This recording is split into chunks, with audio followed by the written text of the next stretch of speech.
Followers of Jesus know what it is to live in a broken world, but we can do so with rejoicing deep in our hearts. That's what James says here in James chapter 1, verse 2-4. Count it all joy, my brothers, when you face trials of various kinds, for you know that the testing of your faith produces steadfastness. And let steadfastness have its full effect, so that you may be perfect and complete, lacking in nothing.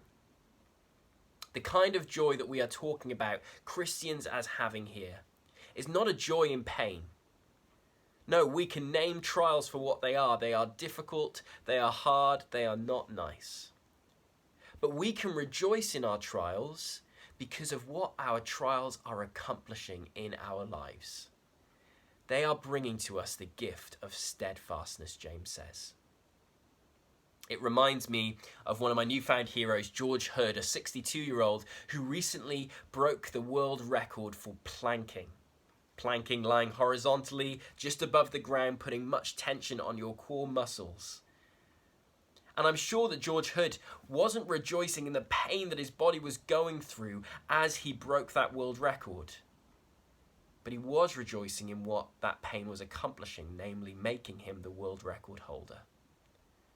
We have something far greater to set our sights on as followers of Jesus than a world record in planking. God means to bring into our lives the gift of steadfastness. The gift of being, it literally means firmly fixed in place, not tossed to and fro by our circumstances and our feelings, but having a core peace and joy and contentment defining our lives at all times. And it is trials that bring steadfastness to us. It is as our faith in God is tested by difficulty that God brings this strength to us. You see, trials, though they are not nice, they can be a gift to us. God uses trials to stretch our trust in Him, to force us to ask the question, will I depend in this situation on myself or on the God who has proved Himself to be faithful and true to me? And as through trials we deepen our trust in God, we find Him to be faithful in more and more areas of our lives. We become steadfast. You could say we become like diamonds. Diamonds are some of the most beautiful and some of the strongest rocks on earth. And they're a picture of what God means to make followers of Jesus like.